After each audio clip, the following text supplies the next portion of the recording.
بسم الله الرحمن الرحيم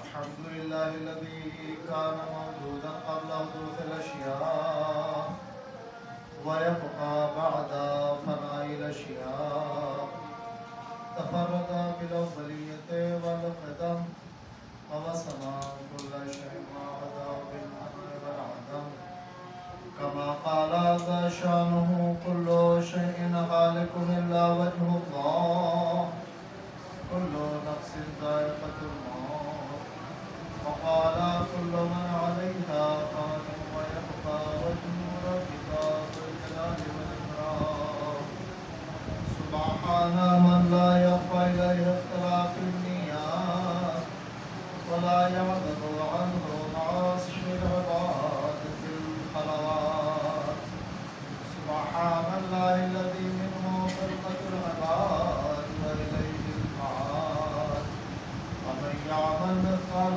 ذرة خيرا يره ومن يعمل مثقال ذرة شرا يره نشهد أن محمدا نبيه وحبيبه وسيد المرسلين وشفيع المذنبين وصلى الله على محمد وآله الطيبين الطاهرين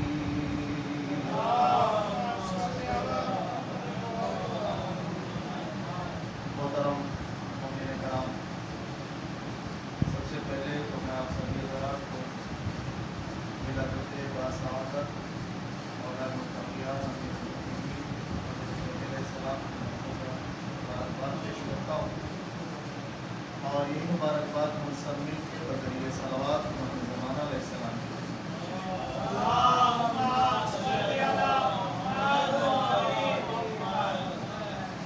ہماری گفتگو خاص موضوع پر مسلسل ہو رہی ہے۔ موضوع تقریباً ہماری زندگی کے ہر لمحے سے جڑا ہے، تزکیہ نفس۔ نفس انسان کو اللہ نے دیا ہی اس لیے ہے کہ دنیا میں جائے اور جدوجہد کرے، اس کی دی ہوئی تمام نعمتوں کو استعمال کرے، جن سے منع کیا گیا ان سے دور رہے، تاکہ وہ جب واپس جائے تو ایک کامیاب انسان جائے اور اللہ نے اس کے لیے جنت اور جہنم۔ اگر وہ کامیابی کے ساتھ جاتا ہے قوانین الہی پر عمل کر کے تو اس کے لیے جنت ہے، اور اگر وہ قوانین الہی کو توڑ کے جاتا ہے تو اس کے لیے دوزخ ہے۔ جنت میں بھی مقامات ہیں اور دوزخ کے بھی مقامات ہیں، لہذا ہم یہ کوشش کریں کہ ہمارا نفس جو اللہ نے ہمیں دیا ہے، اس کو جس طرح ہم اپنے باڈی کو، اپنے جسم کو، اپنے بدن کو مختلف بیماریوں سے بچانے کی کوشش کریں۔ کہیں زیادہ بھیگ نہ جائیں، سردی ہو جائے گی، ٹھنڈک میں چلے جائیں، سردی ہو جائے گی، دھوپ میں کھڑے ہوں گے، جلدی ہو جائے گی۔ بہت ساری چیزیں ہیں جن سے ہم بچتے رہتے ہیں، کوشش کرتے ہیں کہ ہمارے اندر یہ چیزیں نہ آنے پائیں، لہٰذا ہم بیمار نہ ہوں۔ اگر کوئی بیماری آتی ہے تو فوراً اس کا علاج تلاش کیا جاتا ہے اور اس کا علاج کر کے مطمئن ہو جاتے ہیں کہ ہم ٹھیک ہو۔ اسی طرح ہم اپنے بچوں کے لیے بھی کوشش کرتے ہیں کہ ہمارے بچے بیمار نہ ہوں، اور بیماری بھی کوئی مہلک بیماری نہ ہو۔ بیماریوں کی قسمیں ہمارے معمولی تھا، میڈیسن کھلائی، پڑوس کے ڈاکٹر گیا ٹھیک ہو گیا، پیر ٹوٹ گیا دوسری جگہ جانا پڑے گا، ہاتھ ٹوٹ گیا دوسری جگہ جانا پڑے گا، کینسر ہو گیا جو بڑی مہلک بیماری ہے، ٹی بی ہو گئی، الگ الگ بیماریاں ہیں اور الگ الگ علاج ہیں۔ ایک ہی علاج ہر بیماری کا نہیں، بالکل اسی طریقے سے جس طرح جسم کی الگ الگ بیماریاں ہیں اور سب کے علاج الگ الگ ہیں، اسی طرح نفس کی بھی الگ الگ بیماریاں ہیں اور سب کے علاج الگ الگ۔ مثلاً اگر انسان کو تکبر ہو جائے، غرور پیدا ہو جائے، اس کا علاج الگ ہے۔ حسد پیدا ہو جائے، اس کا علاج الگ ہے۔ بد اخلاقی پیدا ہو جائے، اس کا علاج الگ ہے۔ بہت سارے طرح دنیا کی بیماریاں ہیں، اسی طرح نفس کی بیماریاں ہیں، تو ہر بیماری کا علاج الگ الگ ہے۔ پچھلے دن میں ہم نے نفس کے ساتھ تکبر کی بیماری تھی. ایک بیماری ہے حسد کی بیماری جو نفس کو کھوکھلا کر دیتی. جیسے دیمک لکڑی کے اندر کھاتی ہے, اوپر سے لکڑی دکھائی دیتی بڑی مضبوط, لیکن جب اسے استعمال کے لیے چھوا جاتا ہے وہ استعمال کے لائق نہیں ہوتی. اسی طرح ہمارے نفس کو, ہماری روح کو حسد ایک دم کھوکھلا کر دیتا ہے. باہر سے تو دکھ رہا ہے بہت بہترین ہے, کیا لباس پہنے, کیا ماما ہے, کیا بابا ہے, کیا شیروانی ہے, کیا ٹوپی ہے, کیا چیز دکھائی دے رہا ہے, لیکن وہ کھوکھلا ہو چکا ہے. اتنا بہترین نمازی ہے, اتنے روزے رکھتا ہے, قرآن گلے میں پہنے, لیکن وہ اندر سے کھوکھلا ہے. امام علی علیہ السلام کے ساتھ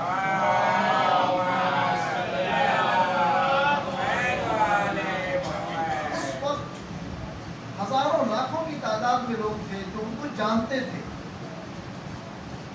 جنہوں نے ان کی سخاوت دیکھی, جنہوں نے ان کی عبادت دیکھی, جنہوں نے ان کی شجاعت دیکھی, سب کچھ سامنے دیکھ رہے ہیں, ساتھ میں کھڑے ہیں.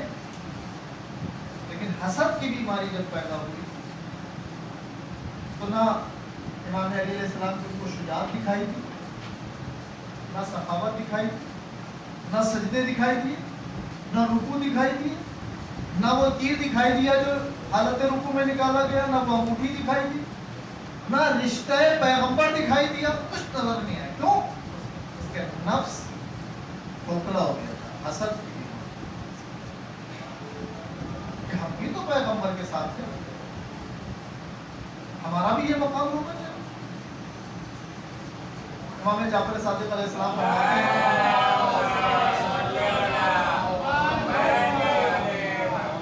حضرت عیسیٰ نبی خدا ہے, اللہ نے بہت سارے ان کو معجزے عطا کی. بستی سے گزرے, ہڈیاں پڑی تھیں, پروردگارہ یہ ہڈیاں پڑی ہیں, انہیں زندہ کر دے, جمع کرو, حکم الہی سے زندہ ہو. ان کے ساتھ میں بھی بہت سارے لوگ چلتے تھے. ہم جس طرح پیغمبر کے ساتھ چلنے والے کو صحابی کہتے ہیں, ان کے ساتھ چلنے والے کو حواری کہا جاتا ہے. ایک حواری ان کے ساتھ ہمیشہ رہتا تھا.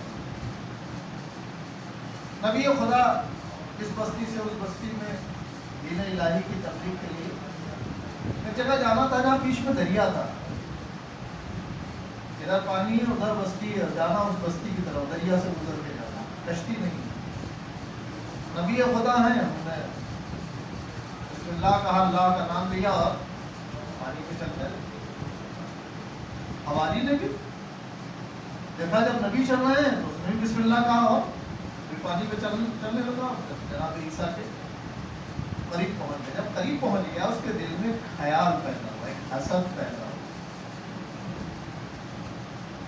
جب جناب عیسیٰ پانی پہ چل سکتے ہیں, وہ چل رہے ہیں, میں بھی چل رہا ہوں, تو مجھ میں اپنا فرق کیا رہا ہے؟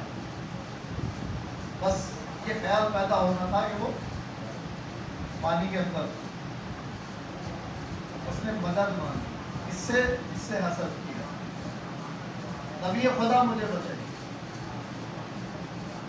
نبی خدا نے بچایا. کیوں ڈوب رہے تھے؟ ابھی تو چل رہے تھے. کیا بات, تم نے کیا سوچا؟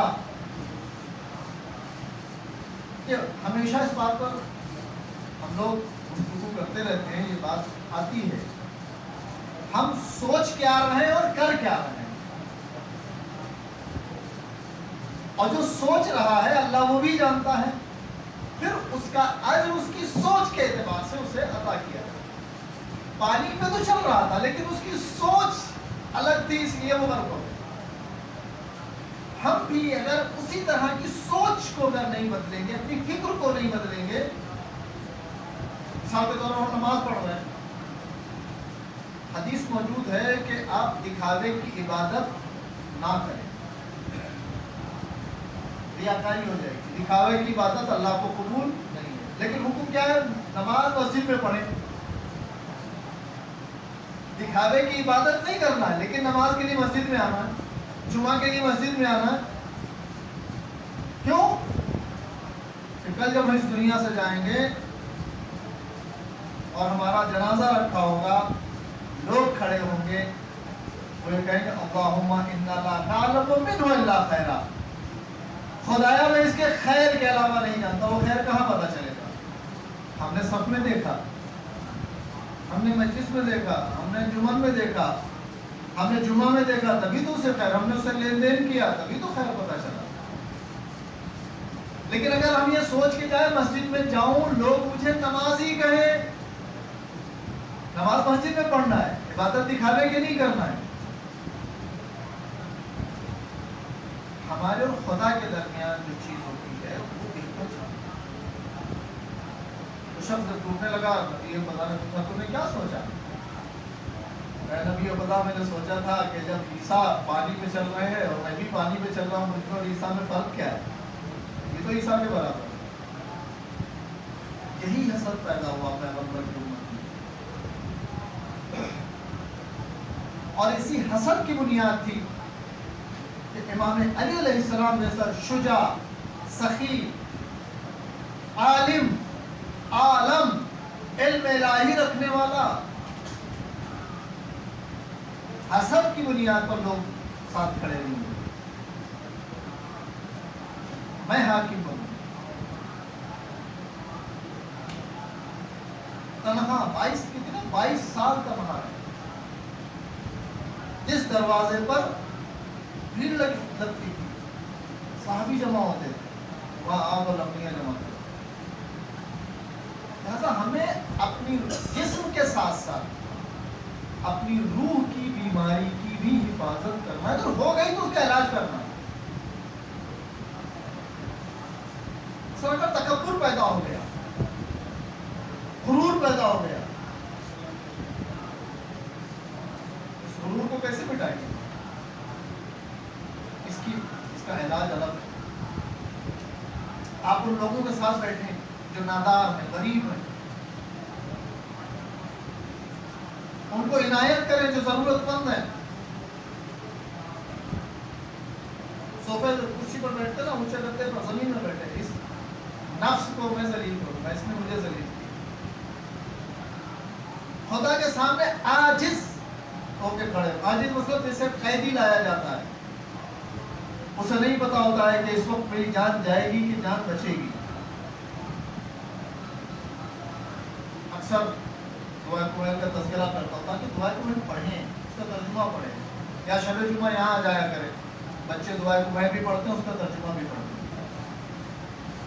وَأَنَا عَبْدُكَ ضَعِيفُ ذَلِيلُ الْحَقِيرُ الْمِسْكِينُ الْمُسْتَقِيمُ۔ امام فرماتے ہیں کمہل جاؤ خدا کی بارگاہ میں، کہو کہ میں تیری بارگاہ میں ذلیل ترین، حقیر ترین بندہ ہوں۔ جملے دہراؤ خدا کی بارگاہ تاکہ تکبر دور ہو جائے، غرور دور ہو جائے۔ کسی کو غریب مت سمجھو، کسی کو کمزور مت سمجھو، کسی کو لاچار مت سمجھو، تاکہ تکبر دور ہو جائے، حسد کی بیماری پیدا ہو جائے۔ اب کیا کریں؟ اب یہ جناب عیسیٰ کے ساتھ رہ رہا ہے، جناب عیسیٰ کے ساتھ پانی میں چل رہا ہے، حسد پیدا ہو گیا۔ بیماری کا یہ بیماری نہ اس کا علاج الگ ہے۔ اب ہم اپنے فکر پر توجہ دینا شروع کریں، سوچ پر توجہ۔ ہم نے ایسا کیسے سوچ لیا؟ مجھے ایسا نہیں سوچنا ہے، یہ حسد کا علاج۔ جب بھی کوئی سوچ آئے تو فوراً خدا کی طرف رجوع کرے، استغفر اللہ، لا حول ولا قوت، خدایا مجھے معاف کر دے، میں نے ایسا کیسے سوچا؟ علاج ہے۔ ڈاکٹر دوا دیتا تھا، یہ صبح کھائیے، دوپہر کو کھائیے، شام کو کھائیے، یہ نہیں کہتا ہے دوا لیجیے اکٹھا کھا لیجیے، اکٹھا کھا لیا تو ریئیکشن اور بھی بڑی بیماری۔ نوجوان کی عبادت کیا ہے؟ ایک نوجوان اگر آئے اور مسجد میں پورا دن بیٹھا ہے، اس کی عبادت بھی نہیں ہے۔ رزق حلال کے لیے سیرو فی الارض، زمین پر چلے، سیر کرے، دوڑے، علم حاصل کرے، ہنر حاصل کرے، یہ اس کی عبادت ہے، نہ کہ یہاں بیٹھے۔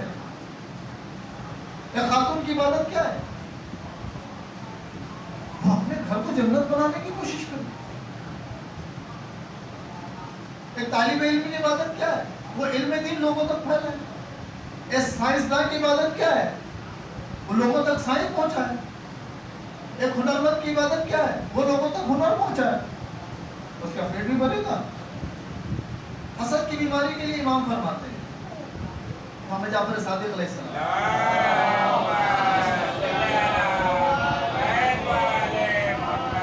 مصیبت آتی نا، حسد، بیماریاں، آفت،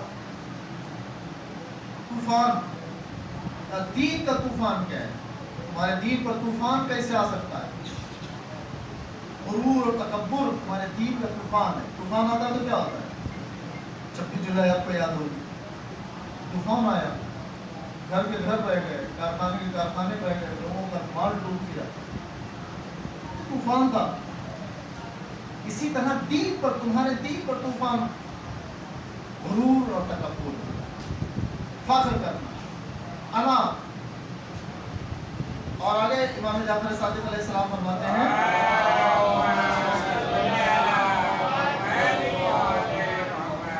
ان الحسد یأکل الایمان کما تأکل النار الحطب. حسد ایمان کو اسی طرح کھا جاتا ہے جیسے آگ لکڑی کو. لکڑی جب آگ میں ڈالی جاتی ہے تو اس کا انجام دیکھیں، راکھ بن جاتی. ہمارے اندر یہ چیز اگر پیدا ہوگی تو ہمارے ایمان کا حل کیا ہوگا؟ اور ہر چیز فوراً نظر نہیں آتی. آج آپ نے آم کی گٹلی لگائی اور شام کو آم نہیں لگنے والی.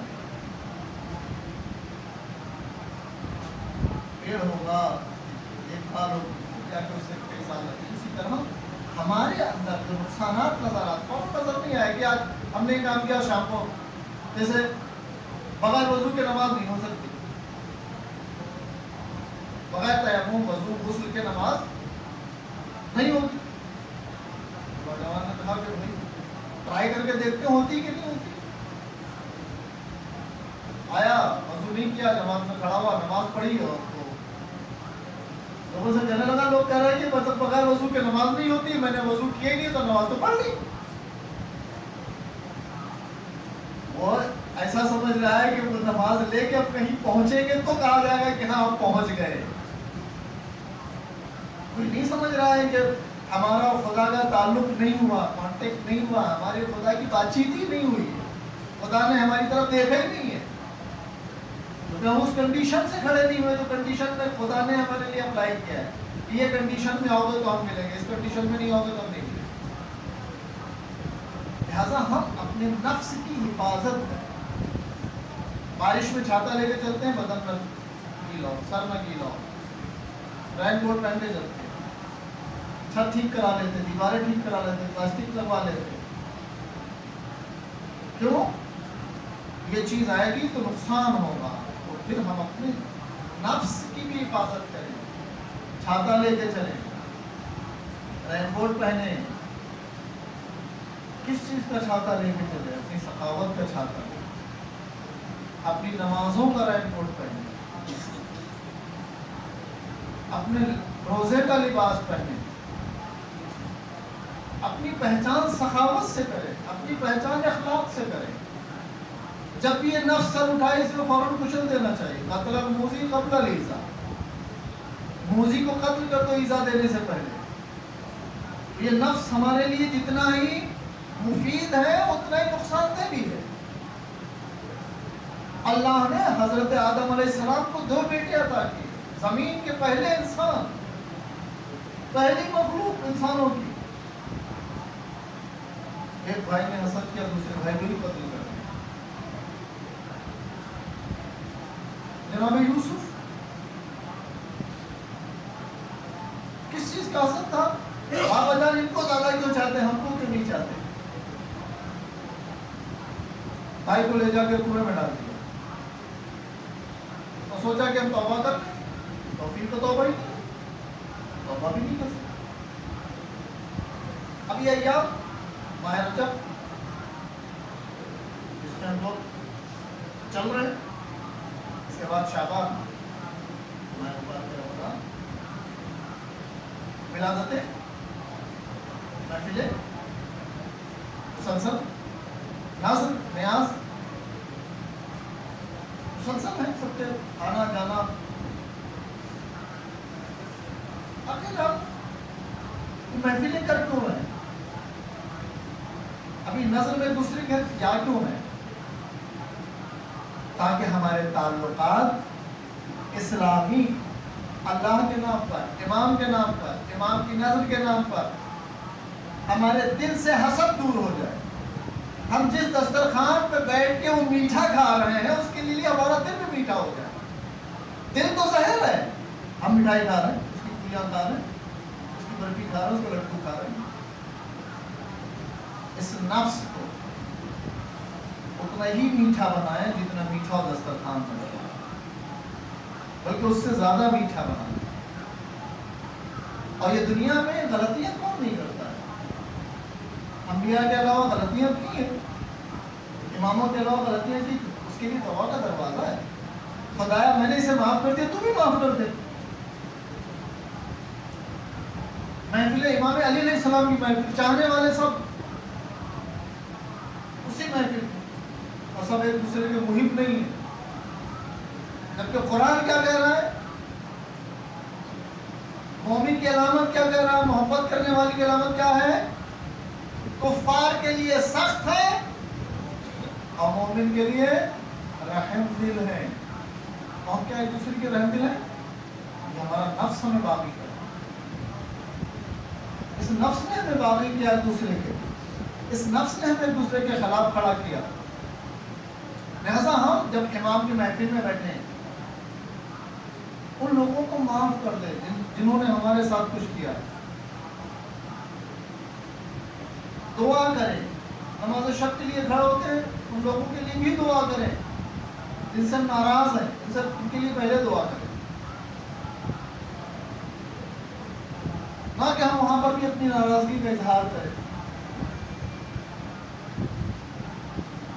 خدا وحدہ لا شریک اگر ہم سے ناراض ہو جائے ہماری غلطی سے، وہ راضی نہ ہو، ہمارا کیا حال ہوگا؟ لہذا ہم اپنے نفس کو قابو کرنے کے لیے بارگاہ اہلیت میں ایک ناچیز بندہ، اور بندے کی حقیقت ہی کیا ہے؟ بندے کی حقیقت کیا ہے خدا کے سامنے؟ اس نے تمہارے جسم سے کچھ حصہ الگ کیا، کچھ مادہ الگ کیا، پھر لوتھڑا بنایا، پھر ہاتھ پیر بنایا اور ایسی محفوظ جگہ پہ رکھا. اس نے ہی رکھا. تو وہ اس خدا کے سامنے کیسے فخر کر سکتا ہے؟ لہذا ہم اس نفس کو، چونکہ یہ ایام بڑے مبارک ہیں، ائمہ معصومین خود مولائے متقیان امیر المومنین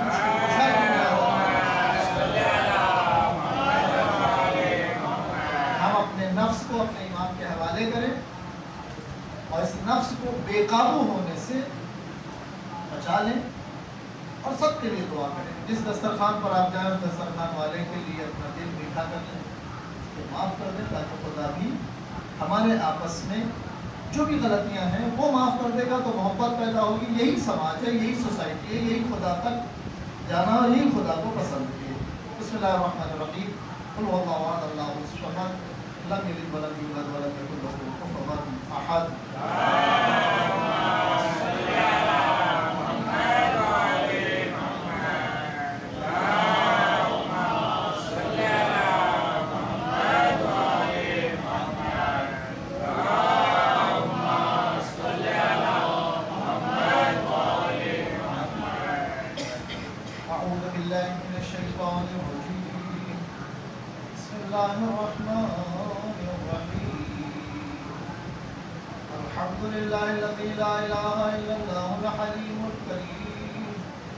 غافر الذنب وقابل التوبة وهو الغفور الرحيم.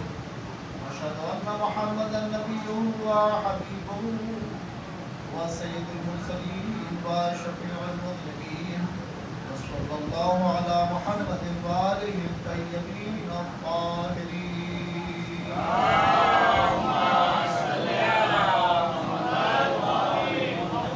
اللهم صل على أمير المؤمنين قائد الغر المحجلين حاجنا وسيدنا علي بن أبي طالب عليه السلام.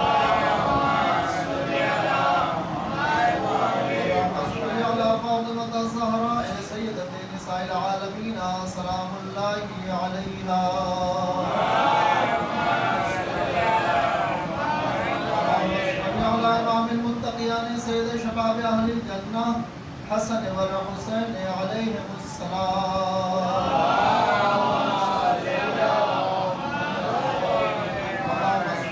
إمام المتقين علي بن الحسين زين العابدين عليه السلام. اللهم صل على إمام المتقين محمد بن علي عليه السلام. اللهم صل على إمام المتقين جعفر بن محمد عليه السلام.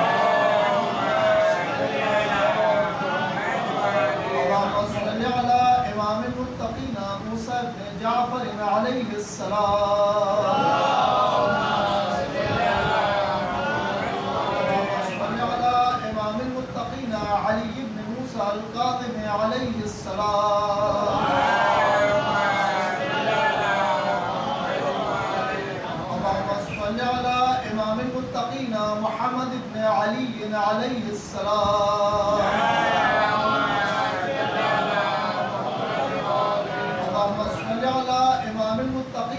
علي بن محمد عليه السلام.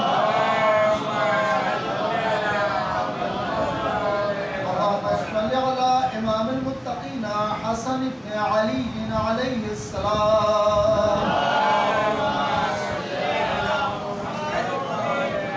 اللهم صل على إمام المتقين بقية الله العظم حجة بن الحسن العسكري عليه السلام.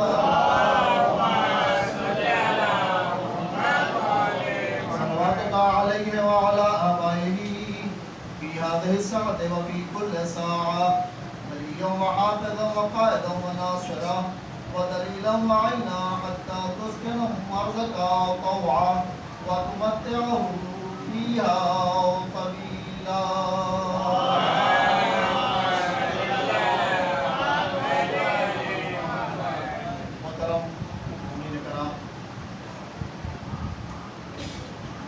اس موجودہ دور میں بہت سارے چیلنج، بہت سارے امتحانات اور نئی طرح کی سیاست اور نئی ٹیکنالوجی کے ذریعے سے فساد، اس کا شکار سیدھے سادے اور جو کمزور علم ہے وہ ہو جاتے ہیں۔ موجودہ جو عالمی پیمانے کی سیاست ہے اس میں آپ دیکھیں یہودیت اور عیسائیت پوری دنیا میں گھلبلی مچائے اور اس کو صرف اسلام سے ڈر ہے۔ اگر آپ پچھلی تاریخ میں دیکھیں سلطنت عثمانیہ کو جب یہودیوں اور عیسائیوں نے توڑ دیا تو سب سے پہلا جو انہوں نے کام کیا وہ مدرسے مسجدیں بند کر دی، درس قرآن بند کر دیا۔ معمولی آج کے دور میں تو مدرسے کی کوئی ویلیو ہی نہیں ہوتی، لیکن اگر اس کی ویلیو پتہ کرنا ہے تو یہودیوں سے پوچھو جا کے کہ مدرسے کی کیا ویلیو ہے۔ کیونکہ قرآن پڑھنے والا انسان وہ کسی کے جھانسے میں، کسی کے بہکائے میں نہیں آ سکتا۔ امام سجاد علیہ السلام کی کتاب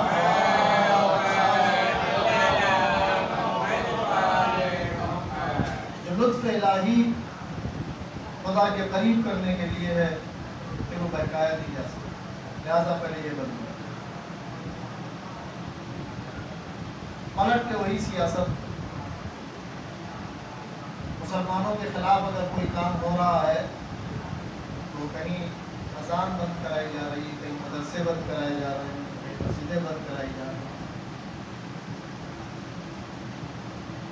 اتنا خوف ہے لوگوں کے اندر تعلیمات انبیاء کا، تعلیمات آل محمد کا، تعلیمات قرآن مجید کا خوف ہے، ڈر ہے۔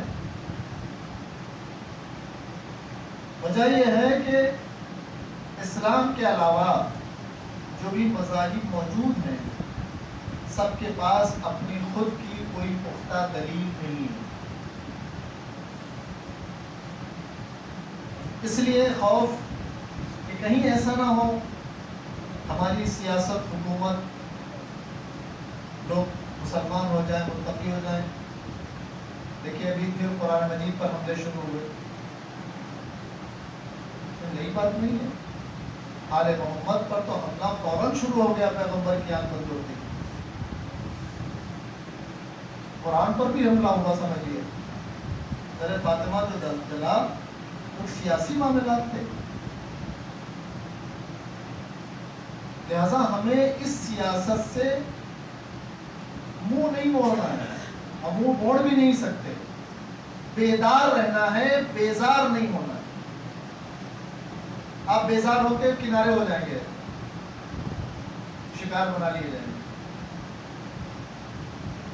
ابھی دیکھیے اسرائیل نے حملہ کیا، ہمارے یہاں کی میڈیا کیا چلا رہے ہیں، کیا کر دیا، بس موساد کی گن گا رہے ہیں. کون ہے یہ لوگ؟ ظالموں کی ایک فوج. یہودیت نے اسلام کو کمزور کرنے کے لیے خود اپنے مدرسے کھولے ہیں. بولو ہمارے پاس آج اس کی کوئی دلیل نہیں ہے، لیکن حقیقت ہے. ان کے پاس وسائل ہیں اور ہمارے پاس جہالت ہے.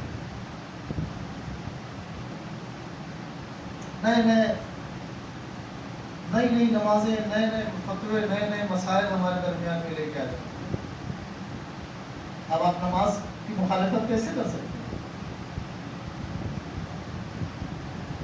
آپ کیسے کہہ سکتے ہیں کہ یہ کام نہیں کر سکتے ہم؟ کیونکہ ہمیں نہ حدیث آتی ہے نہ قرآن آتا ہے، اور ہمارے والدین بھی قرآن سکھوانا نہیں چاہتے ہیں، قرآن ختم کرانا چاہتے ہیں. اکثر والدین کا یہ ہوتا ہے کہ بھائی مولانا صاحب قرآن ختم کرا دیجیے تو اس کی زندگی سے قرآن ختم ہو جائے. قرآن سیکھنا ہے، قرآن سمجھنا ہے. ہم سمجھیں گے تب ہم ان کی سیاست کو سمجھ پائیں گے کہ ہمارے لیے ہم سے قرآن کو دور کرنا چاہتے ہیں. ہم مذہبی اعتبار سے پختہ نہیں ہیں. ہم صرف چند ذاکرین، چند علماء کرام، چند مجلسیں، چند حدیثیں جو یہاں سے پڑھی جاتی ہیں رٹی رٹائی، اس کے علاوہ ہم آگے بڑھے نہیں ابھی تک. یہی وجہ ہے کہ جو سیاسی طور پر جو دین کا دشمن ہے وہ فائدہ اٹھا نہیں کرتا. میری ریکویسٹ ہے، گزارش ہے کہ جس طرح ہم اپنے بچوں کو ڈاکٹر بنانا چاہتے ہیں، حافظ حدیث بھی بنانے کی کوشش کریں، حافظ قرآن بھی بنانے کی کوشش کریں. بچے کے اندر ٹیلنٹ ہوتا ہے، الحمدللہ آپ کے بچے کر کے دکھا رہے ہیں. آپ کے بھنڈوک میں جو بچے آ رہے ہیں الحمدللہ وہ کر رہے ہیں. ہم سب کو اس کے اوپر کوشش کرنے کی ضرورت ہے. قابل تعریف ہے، بہت دور دور سے آپ کے بچوں سے لوگ ملنے آتے ہیں کہ بھئی بچے کیسے پڑھ رہے ہیں، کیا پڑھ رہے ہیں، کیسے دیندار بن رہے ہیں، کیسے تمیزدار بن رہے ہیں، کیسے اخلاق مند بن رہے ہیں. لہذا ہم کوشش کریں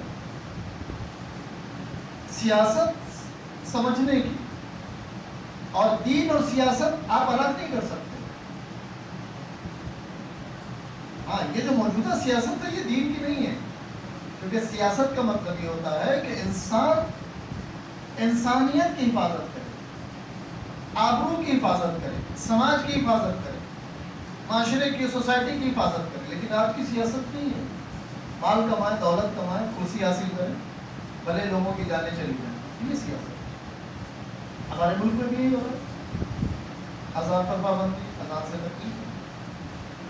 لوگ اسٹڈی کر رہے ہیں کہ اذان میں کہا کیا جاتا ہے، اس پر آ کے بحث ہو رہی. جس طرح پیغمبر اکرم کے بعد حکومتوں نے امام علی علیہ السلام کے خلاف لوگوں کا استعمال کیا، خریدے، غلط حدیثیں گڑوائیں، اسی طرح آج بھی لوگوں کا استعمال ہو رہا ہے. مسلمان نام ہے، وہ ٹی وی پر بیٹھا ہے، باتیں کر رہا ہے، لیکن اسلام کے خلاف کر رہا ہے. لوگوں کا استعمال ہو رہا ہے. اس لیے ہمیں سیاسی طور پر بھی مضبوط ہونا چاہیے، اور ہمارے بچوں کو ایجوکیشنل اعتبار سے بھی آپ لوگ روڈ پر چلتے ہیں کہ گاڑی آگے جا رہی ہے، اسے آپ کو اوورٹیک کرنا ہے، آگے جانا ہے اس سے، تو آپ کیا کریں گے؟ اس کی 60 کی اسپیڈ ہے، آپ 40 پہ چلیں گے؟ کم سے کم اس کے ساتھ چلنے کے لیے تو 60 پہ جانا پڑے گا نا. اوورٹیک کرنے کے لیے آپ کو اپنی اسپیڈ بڑھانا پڑے گی. دنیا ٹیکنالوجی کے ساتھ چل رہی ہے، ہمیں بھی علمی اعتبار سے اوورٹیک کرنا ہے تو اپنی علمی صلاحیت کو بڑھانا ہوگا. اور یہی مسجدیں ہیں جہاں سے سالونی کا دعویٰ کیا گیا، یہی ممبر ہے، یہی ممبر ہے جس کو ہم چومتے ہیں، جس کو غدیر میں بنایا گیا. اس ممبر کو چومنے کا فائدہ اس وقت ملے گا جب علم علی سینے میں ہوگا. نہ صرف ایک ڈوسا ہے، ڈوسا دیا، لکڑی مٹی کا پتھر کا ممبر بنانا ہے، کوئی کمال نہیں ہے. کمال ہے صاحب ممبر سے ہم نے لیا کیا ہے، جس نے سالونی کا دعویٰ کیا. دنیا کی سیاستیں ہل گئی کہ علی کی سیاست اگر آئے گی، علی کی حکومت اگر آئے گی تو کیا ہوگا؟ آئے لوگ یعنی آپ ہی حاکم ہو سکتے ہیں. ہم تنگ آ چکے ہیں ایسی حکومتوں سے، لیکن وہ ان حکومتوں کے عادی ہو گئے تھے، اور جب یہ حقیقی حکومت آئی تو پھر مخالف ہو گئے. یہ تو ہم نہیں برداشت کر سکتے. لہٰذا ہم ایک ایسی حکومت کے عادی خود کو بنائیں نفسانی طور پر، جو حکومت امام کی آج اگر قائم ہو جائے تو ہم اپنے امام سے حسد نہ کریں کہ انہوں نے ایسا کیسے کر دیا. امام ہے تو کیا سب کچھ کر لیں گے؟ ہم کو نہ بننے پائیں جو امام حسن کے زمانے میں لوگ بنے. سیاسی طور پر امام نے جب مصالحت کی، چاہنے والے آپ کیسے امام ہیں، آپ کو ایسا نہیں کرنا چاہیے. وہ امام جو پیغمبر کی زبان چوس کے بڑا ہوا ہے، وہ امام جو آغوش پیغمبر میں پڑا ہے، وہ امام جو فاطمہ کا بیٹا ہے، اس سے لوگ کہہ رہے ہیں آپ کے ہمارے آپ کی کیسے. علماء اور مراجع بھی کہہ رہے ہیں ایسے لوگ موجود ہیں. لہذا ہمیں بیدار ہونا چاہیے، اپنے بچوں کو ایسی علم کی طرف لے جائیں کہ ان کی دنیا بھی بنے اور ان کا دین بھی بنے. مثال کے طور پر آج دیکھیے ماس میڈیا کے لوگ جا رہے ہیں، ہمارے بچے نہیں جا رہے. اس کی اہمیت کا اندازہ نہیں ہے. 8ویں اور 7ویں تک تو ہم بچوں کو بڑے شوق سے بڑے اچھے اس میں لے کے جاتے ہیں. جیسے جیسے اس کی کلاس بڑھتی ہے ہم کمزور ہوتے چلے جاتے ہیں. 10ویں اور 12ویں میں پھر وہ ہچکولے لینا شروع کر دیتا ہے، گرنا پڑنا شروع کر دیتا ہے. مشکل سے 12ویں پڑھ پاتے ہیں آج کے بچے. 12ویں تک پہنچ بھی گئے تو 2-4 مرتبہ، اور پھر گریجویشن میں کیا کریں بھائی، چلو گریجویشن ہی کچھ ایسے ہی کر لیتے، لا کے پڑھے لکھے کرنا. اس کے لیے بھی ہمیں آج کے حالات کے اعتبار سے پروفیشنل علم حاصل کرنا ہے تاکہ اس کی دنیا بھی بنے اور دین بھی بنے. اس کے لیے ہم کوشش کریں. آپ جس گاڑی کو اوورٹیک کرنے جا رہے ہیں اس کے لیے آپ کی گاڑی مضبوط ہونا بھی ضروری ہے. روڈ تو بنا ہوا ہے، اس کی گاڑی دوڑ رہی تو ہماری کیوں نہیں دوڑے گی؟ وہ علم حاصل کر رہا ہے تو ہم کیوں نہیں کریں گے؟ بھائی ہمارے پاس گاڑی ہی نہیں ہے. ہم زیور بیچیں، گھر بیچیں، دکان بیچیں، مال بیچیں، بچوں کو علم کی طرف لے جائیں. ایک بچے کے لیے آپ گھر نہ چھوڑیے، علم چھوڑیے. بہترین وارث علم ہے، وراثت علم ہے. لوگ دولت چھوڑ گئے، بچے جاہل رہ گئے، ساری دولت ختم ہو گئی، فنش ہو گئی. بہت سارے اسی ممبئی میں آپ کو لے چل کے دکھا سکتا ہوں، دیکھیے کیا حالات کیا ہیں، آپ خود جانتے ہوں. لیکن وراثت بہترین علم. اور ہم سنتے چلے آئے ہیں، چھوٹے چھوٹے تھے ایسے بچے مجلسوں بیٹھتے تھے، مولا کے پاس لوگ آئے، علم افضل ہے کہ مال افضل ہے؟ علم افضل ہے. کیوں افضل ہے؟ کہ مال خرچ کرو گے کم ہو جائے گا، علم خرچ کرو گے بڑھ جائے گا. سننے کے لیے خالی اچھا لگ رہا ہے، اس کو ہمیں عملی زندگی میں لانا ہے. اس مال کو اس علم پر خرچ کر دو تاکہ وہ مال دوبارہ واپس آ جائے. لہذا ہم سیاسی طور پر نوجوان کوشش کریں علم دین، علم دنیا الگ نہیں ہے اور اسے الگ بھی نہ کریں. وقت ملے آپ کے آس پاس جہاں مسجد ہو، آپ مسجد میں بچوں کو لے کے جائیے نماز پڑھیں. بھلے فرادہ پڑھنے گئے لیکن آپ بچوں کو لے کے جائیے نماز پڑھیں تاکہ وہ مسجد کا دروازہ یاد رہے. کیونکہ آج کے دور کی سیاست یہ ہے لوگوں کو مسجدوں سے دور کرو اور کلب کے راستے پہ دکھا دو. میں دعا کرتا ہوں پروردگار باپ محمد والے محمد ہماری اس خلیل سی عبادت کو قبول فرما. محبان آل محمد جہاں جہاں سب کو اس کے قصیر اس کے حلال عنایت فرما. جن کو تم نے روزیاں عطا کی ان کی روزی و روزگار میں برکت عنایت فرما. دشمنان اسلام دشمنان انسانیت کو نیست و نابود فرما. پرچم اسلام کو سر بلند فرما. علماء کرام مراجع کرام عزاداران امام حسین علیہ السلام کی حفاظت فرما. یہاں جو تیری بارگاہ میں پھیلے ان کو کسی کا محتاج قرار نہ فرما. ہمارے بچے بچیاں جو دینی و دنیاوی تعلیمات حاصل کر رہے کامیابی و کامرانی عنایت فرما. ہم سب کو کربلا والوں کے راستے پہ چلنے کی توفیق عنایت فرما. ہمیں زمانہ علیہ السلام کو ظہور میں تعجیل فرما. ہم سب کو ان کے ناصر و مددگاروں میں شمار فرما. ان اللہ ملائکۃ یصلون علی النبی ایھا